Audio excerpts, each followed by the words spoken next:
Welcome, brave souls, to the Haunted Tales, where we uncover the darkest secrets and explore the places where the living and the dead intertwine.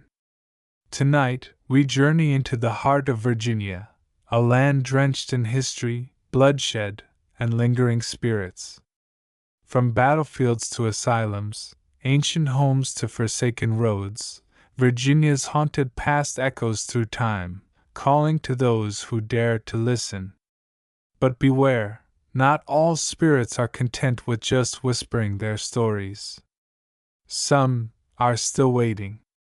Are you ready to take this journey? Let's begin. The shadows of St. Albans. Jacob's hands trembled as he adjusted the straps on his camera bag. The cold Virginia air bit at his exposed skin, but it wasn't the chill that made his breath hitch, it was the towering, decayed structure before him. St. Albans Sanatorium. The place had loomed in his nightmares for weeks, ever since he and his friends had decided to document the paranormal activity inside for their YouTube channel. Ready? His friend Mark asked, pulling his hood up. Beside him, Ashley double-checked the EMF reader, its green light pulsing faintly in her palm. "I still think this is a bad idea," she muttered. "There's a reason people don't stay here long." Jacob forced a grin. "That's exactly why we should be here. If it's really haunted, we'll get proof. If not, it's just another creepy video." The three of them stepped over the threshold.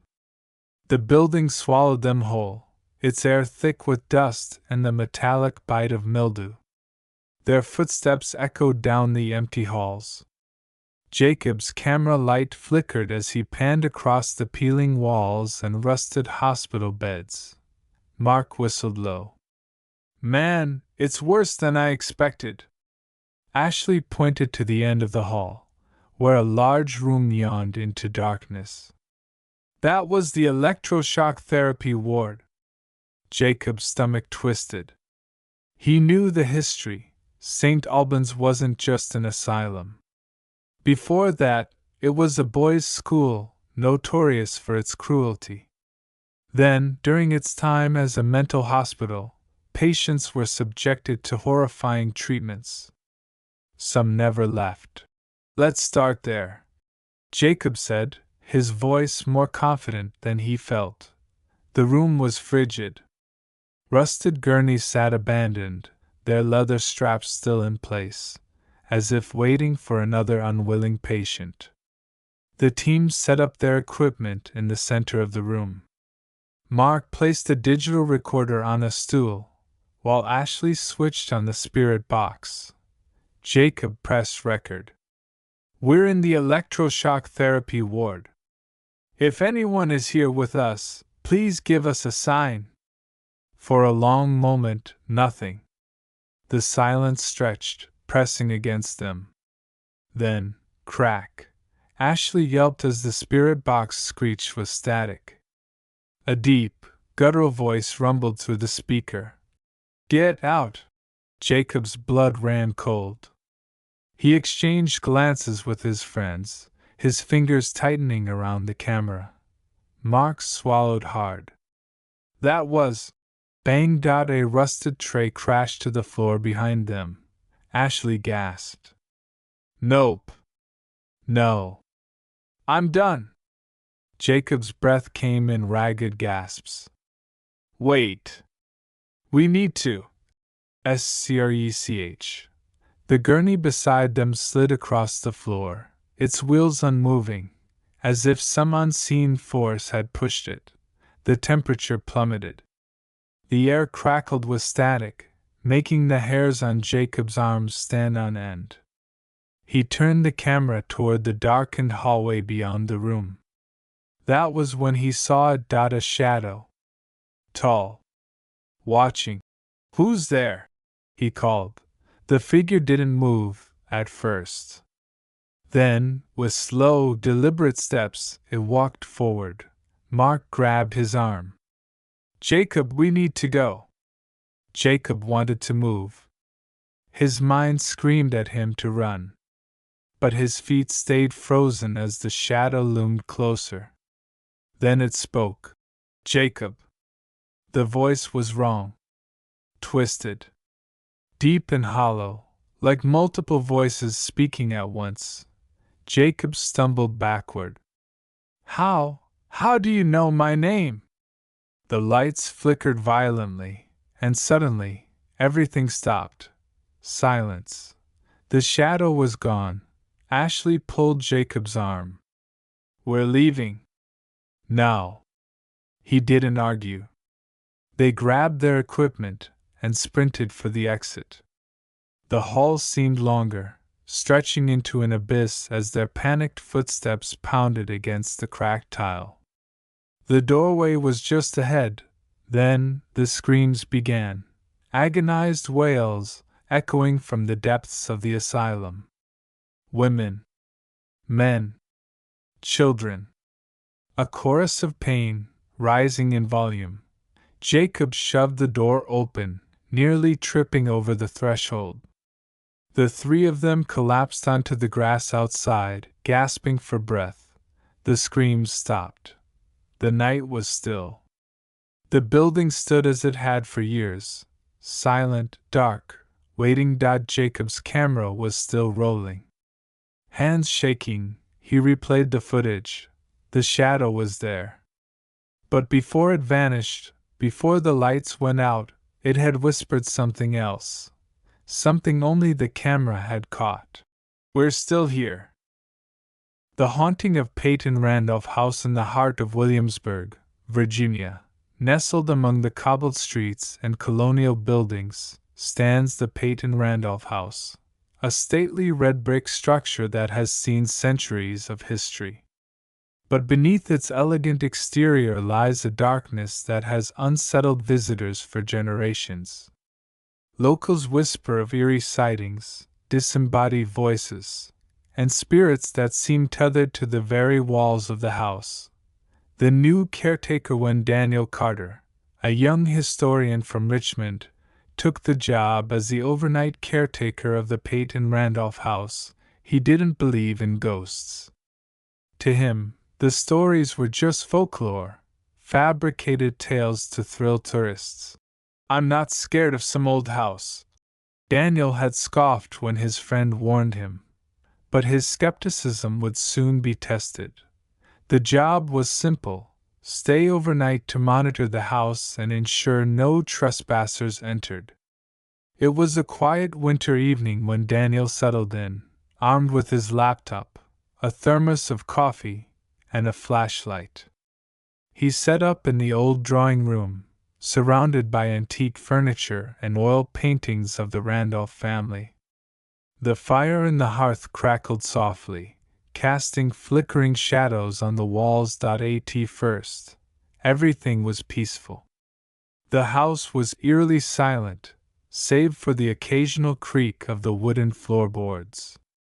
But around midnight, an unsettling sensation crept over Daniel. It started as a distant whisper, so soft he thought it was the wind. Then, the whisper turned into a low, guttural murmur.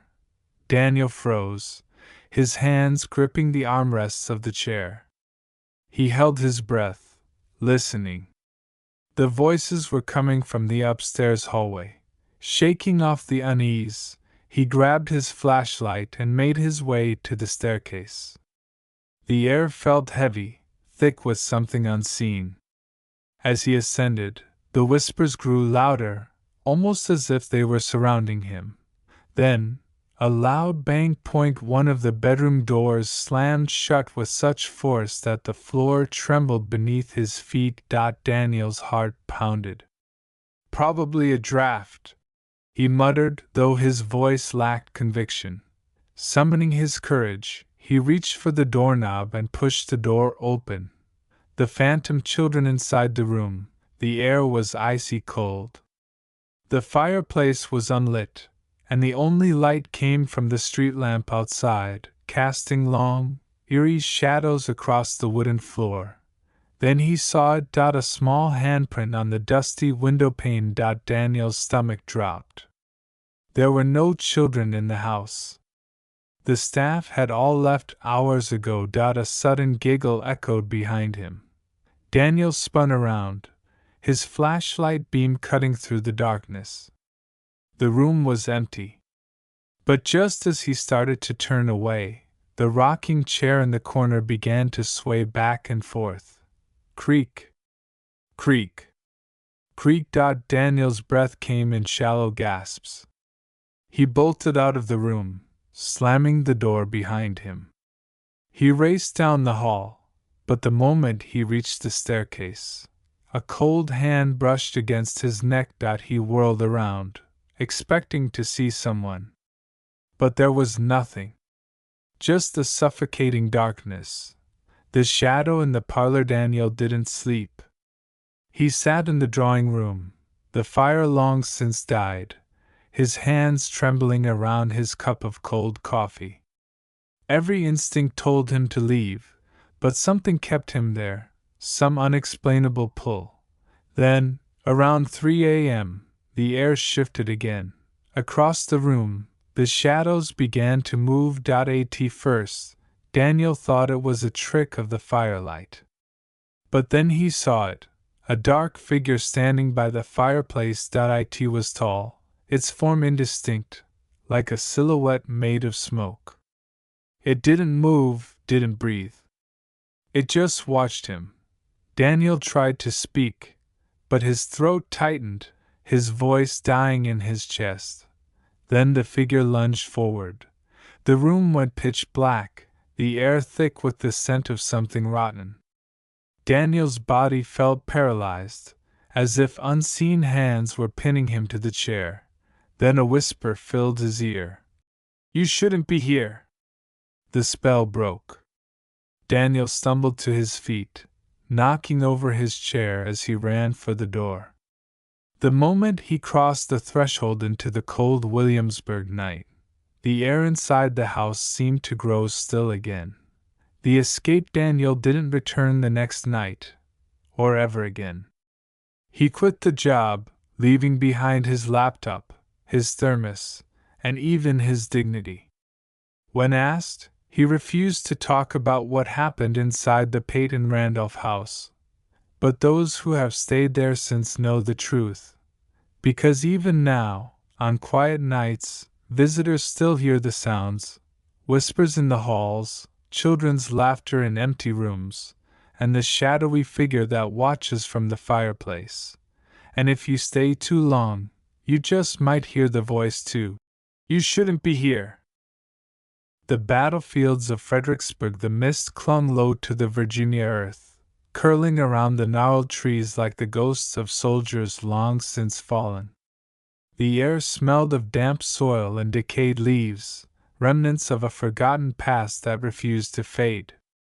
As dusk settled over the battlefield, a lone historian named Daniel Whitmore adjusted his backpack, stepping cautiously over the uneven terrain. He had spent years researching the Civil War, poring over ancient documents, personal letters, and military reports. Yet no amount of scholarly work could prepare him for the feeling of standing upon the blood-soaked fields of Fredericksburg. Here, thousands of soldiers had met their end in one of the most brutal battles of the war, their cries of agony echoing into eternity. Daniel wasn't alone. The local guide, an elderly man named Samuel Grayson, walked beside him, his steps slow and deliberate. Samuel had grown up in Fredericksburg, hearing stories passed down from his ancestors, tales of soldiers who never left, of restless spirits caught in an endless cycle of war. "You feel that?" Samuel murmured, stopping near a ruined stone wall. "This place don't rest easy. Some say the dead still march when the fog rolls in." Daniel scoffed, but not out of disrespect. He had heard the stories before, ghosts of Confederate and Union soldiers still battling beneath the moonlit sky, spectral gunfire, the shadowy figures of men reliving their final moments. Still, Something about the way Samuel spoke sent a chill down his spine. They continued on, stepping onto Mary's Heights, where Confederate forces had once rained musket fire upon the advancing Union troops. Daniel tried to imagine the chaos, the screams, the gunpowder, the acrid stench of blood. But imagination could only go so far. Then, the wind shifted. It was subtle at first, a mere whisper against the trees. But then it grew stronger, carrying with it something far more unsettling, the distant sound of marching boots. Daniel froze. Samuel's expression darkened. "It's starting," he muttered. "What's starting?" Daniel asked, though he wasn't sure he wanted the answer. Before Samuel could respond, the world around them seemed to change. The temperature dropped, and a heavy stillness blanketed the battlefield. Then, out of the thickening mist, shadows emerged. At first, Daniel thought they were just tricks of the light, an illusion brought on by exhaustion and suggestion. But as the figures took shape, he realized they were men. Soldiers. Hundreds of them. Union troops, their blue uniforms tattered and soaked with blood, stumbled forward, rifles clutched in ghostly hands. Their eyes were hollow, their faces frozen in expressions of pain and terror. Across the field, Confederate soldiers materialized, spectral forms that shimmered in the dim light. They took defensive positions behind the broken wall, aiming their rifles at the oncoming Union forces. Then, without warning, the battle began. Gunfire cracked through the night. Cannon blasts shook the ground. The screams of the dying filled the air, yet Daniel knew none of this was real. Or at least, it shouldn't have been. Heart hammering, he turned to Samuel. This is impossible." Samuel didn't look surprised. "They're trapped," he said grimly. "Reliving the fight. Over and over." Daniel's breath came in short gasps. He had heard of residual hauntings before, echoes of the past imprinted on the land. But this was different. This was alive. A Union soldier fell mere feet away from him, his chest torn open by an invisible bullet. Daniel recoiled, yet the soldier did not acknowledge him. Instead, the dying man clutched at his wound, gasping for breath before his form flickered and faded into the mist. Samuel placed a firm hand on Daniel's shoulder. "We need to go." But Daniel couldn't move. His gaze was locked on one figure in particular, a Confederate officer standing atop the ruins of the wall. Unlike the others, he did not fire his weapon. Instead, his piercing eyes met Daniel's, and then he spoke. "Leave this place." His voice was hollow, distant, yet filled with authority. Daniel felt an overwhelming pressure, as though the very air had grown heavier. His legs trembled beneath him. Samuel yanked his arm, snapping him out of his trance. "Now, Daniel!" With one last glance at the battlefield, Daniel turned and ran. The sounds of war raged behind him, fading only when he and Samuel reached the edge of the field. Then, silence. Daniel doubled over, struggling to catch his breath. When he looked back, the mist had begun to dissipate. The battlefield was empty once more, as if nothing had ever happened. Samuel exhaled slowly. "They don't like visitors." Daniel swallowed hard. He had come here searching for history, but he had found something else entirely. Something that defied explanation. As he looked back at Mary's Heights, he knew one thing for certain: some battles never truly end. Virginia's history is rich, but it is also haunted. The echoes of the past refuse to be silenced, and the spirits of those long gone still walk among us. These places are more than just stories. They are remnants of unfinished business, whispers of sorrow, and reminders that not all who die find peace. Have you ever dared to visit any of these haunted locations? Or perhaps you've encountered something unexplained yourself? Share your experiences in the comments below. And if you enjoy uncovering the terrifying truths hidden in the shadows, don't forget to like, subscribe, and hit that notification bell. Until next time, stay safe, and beware of what lurks in the darkness. Good night, if you can sleep.